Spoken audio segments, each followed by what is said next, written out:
इन दोस्तों, इस वीडियो में मैं आप लोगों को मैथ्स की स्ट्रैटेजी बताने वाला हूं, तो इस वीडियो को आप लोग लास्ट तक देखिएगा। बहुत सारे कमेंट आ रहे थे कि मैथ्स के ऊपर बना दीजिए, तो मैं अपनी स्ट्रैटेजी बताऊंगा और बेस्ट अप्रोच बताऊंगा कि कैसे आप लोग को स्ट्रैटेजी फॉलो करनी है और कैसे इसको अप्रोच रखना है कि जिसमें आप लोग मैथ्स के अंदर फुल में फुल मार्क्स ले आएँ। तो मैथ्स में 19 में 19 आता है, मतलब मानक है 19 में 19 क्वेश्चन आते हैं। तो पिछली बार क्या हुआ था कि 26-27 क्वेश्चन भी आए थे मैथ्स के। तो ऐसा है कि अप एंड डाउन होता रहता है इसके क्वेश्चन। तो आप लोगों को अप्रोच ये रखना है कि मैथ्स में एक भी क्वेश्चन गलत ना हो, क्योंकि सिलेक्शन मैथ्स, रीजनिंग और हिंदी पर डिपेंड करता है। जीके का मतलब अनएक्सपेक्टेड होता है, कुछ भी आ सकता है। तो ये 3 सेक्शन जो है कि फुल में फुल मार्क्स रहेंगे, तभी आपका सिलेक्शन एकदम कन्फर्म है। तो मैं मैथ्स का बताने वाला हूँ कि मैथ्स में जितने भी क्वेश्चन आएंगे, मतलब ऐसे कभी भी कोई भी इतना हार्ड नहीं आता है। 1-2 क्वेश्चन आते हैं जो कि मतलब अगर आयोग की तरफ से ही कुछ क्वेश्चन मतलब गलत ही होते हैं, और अगर आएंगे भी तो मतलब ऐसा रहेगा कि मॉडरेट पे रहेगा, हाई पे नहीं जाएगा।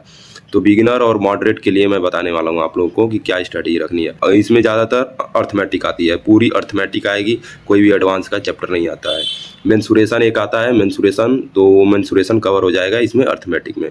तो मैं आप लोग को बता दूं कि बिगिनर के लिए एक प्लेलिस्ट मैंने यहाँ पे दिखा रहा हूँ। ये प्लेलिस्ट है आदित्य रंजन सर का, जो कि बेस्ट टीचर हैं, और इन्होंने 20 वीडियो में पूरा 20 चैप्टर कवर किए हैं, जो कि बहुत ही इंपॉर्टेंट चैप्टर है। इन लोगों इस 20 वीडियो को आप देख लीजिए 2x पे या 10x 1.5x पे आप देख सकते हैं इस वीडियो को।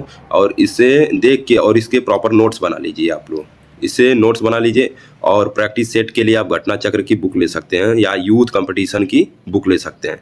उससे आप प्रैक्टिस कीजिए, आप लोग के मतलब कंफर्म हो जाएंगे कि आप लोग उसी बुक को बार बार कीजिए, प्रैक्टिस कीजिए, मॉक टेस्ट दीजिए, आपका कंफर्म हो जाएगा। 20 में 20 या जितने भी क्वेश्चन आएंगे, मतलब 19 से 20 क्वेश्चन जितने भी आते हैं, आपका उस एकदम कंफर्म रहेगा आना।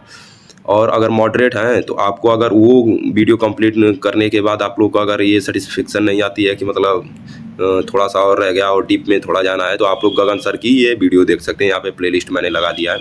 आप लोग को उतना ही पढ़ना है, ज़्यादा आप लोग को कवर नहीं करना है। ये नहीं कि आप लोग को एकदम महारत हासिल करनी है पूरा मैथ्स में। सीजीएल या ऐसे वैसे सीडीएस उडीएस की एग्जाम नहीं दे रहे हैं आप लोग की, एकदम पूरा 30 में 30 जो कि सीजीएल में आते हैं, तो एकदम कन्फर्म हो। उसमें तो एडवांस मैथ्स ये सब आते हैं, उतना नहीं जाना, डीप में नहीं जाना। आपको क्लियर करना है यूपी पुलिस कांस्टेबल, तो आपको उतना ही पढ़ना है जितना कि उसमें आता है। अर्थमेटिक आती है, अर्थमेटिक के अप्रोच रखने हैं, और बेसिक से भी आप जा सकते हैं, ट्रिक से भी जा सकते हैं, उसमें उन्होंने सर ने बताया है। और फिर उस ये सब वीडियो करने के बाद आपको प्रैक्टिस करनी है। प्रैक्टिस कैसे करेंगे? प्रीवियस ईयर क्वेश्चंस को, प्रीवियस ईयर क्वेश्चन आप लोग को मिल जाएंगे। यूथ कंपटीशन की एग्ज़ाम वाली जो बुक है, यूथ कंपटीशन एग्ज़ाम की बुक आती है, उसका पीडीएफ मैंने अपने टेलीग्राम चैनल में डाल दिया है। तो उसमें आप लोग को प्रीवियस ईयर 19, 22 और जो अभी री एग्ज़ाम हुए हैं, और जितने भी मतलब यूपी पुलिस के एग्ज़ाम हुए हैं, वो आपको वहाँ से मिल जाएंगे। आप टॉपिक वाइज उसे आप सॉल्व कर सकते हैं। तो ये बेस्ट अप्रोच रहेगा। मेरा ओपिनियन ये रहेगा कि आप ये करने के बाद प्रीवियस ईयर क्वेश्चन को सॉल्व कीजिए, और फिर सेक्शनल टेस्ट दीजिए, और फुल मॉक टेस्ट पे जाइए। ये अप्रोच अगर रखते हैं तो आपको सिलेक्शन लेने से कोई रोक नहीं सकता, ये 100% मैं कह रहा हूँ।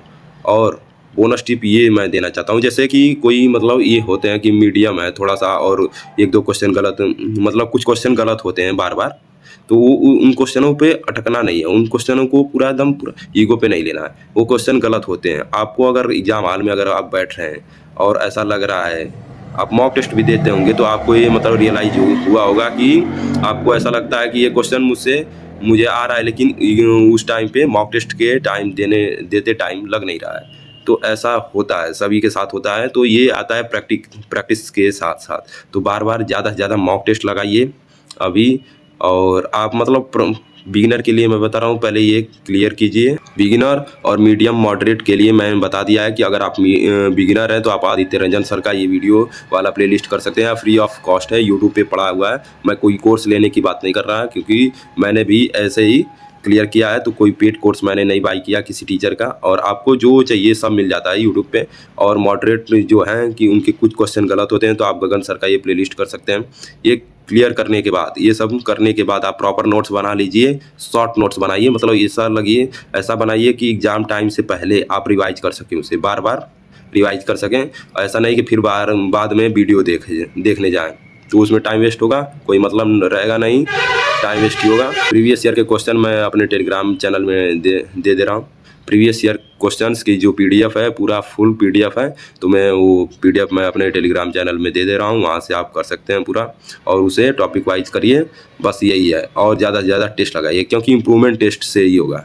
आप कितना भी यहाँ पे लगा लीजिए, एग्ज़ाम हॉल में वही अप्रोच आएगा जो आपने प्रैक्टिस की है।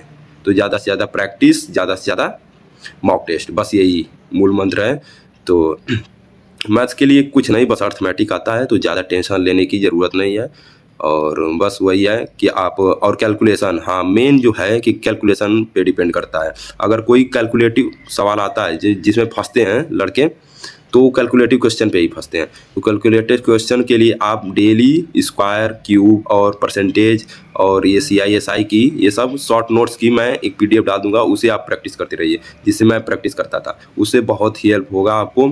और क्वेश्चन करने की जो टाइमिंग होती है वो घट जाएगी, आपका समय कम लगेगा, आप जल्दी से उसे आप अप्रोच कर सकते हैं। और ये हमेशा क्यूब और टेबल्स याद रखिए, कुछ प्राइम नंबर के टेबल हैं, 21, 23, 27, 33, 35, इन सब के टेबल्स, 19, 18, 17, ये तो याद ही होने चाहिए।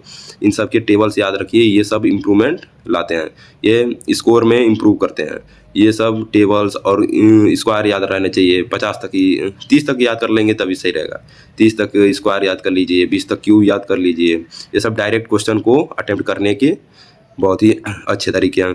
तो फिर और SI और CI ये सब के मैं PDF डाल दूंगा। तो कैलकुलेशन का मैथ्स में बहुत ही बड़ा रोल रहता है। तो आप लोग फिर भी जब भी आप शुरुआत करें पढ़ाई का, तो कैलकुलेशन से स्टार्ट कीजिए। कैलकुलेशन में आप ये स्टार्टिंग के 15 से 20 मिनट दे सकते हैं कैलकुलेशन में। इसे डेली करते रहेंगे, आपको पता नहीं चलेगा कब याद हो गया। और स्क्वायर, क्यूब तो एकदम टिप्स पे होने चाहिए, क्योंकि मैथ्स का मेन रोल कैलकुलेशन में होता है। तो बस इतना ही स्ट्रैटेजी, तो बस इतना इस वीडियो में। और आपको अगर कोई भी मैथ्स से रिलेटेड फिर भी कोई डाउट्स आते हैं और आपका स्कोर इम्प्रूव नहीं होता है, तो आप लोग कमेंट कीजिए, मैं उसे डाउट क्लियर करने की कोशिश करूँगा।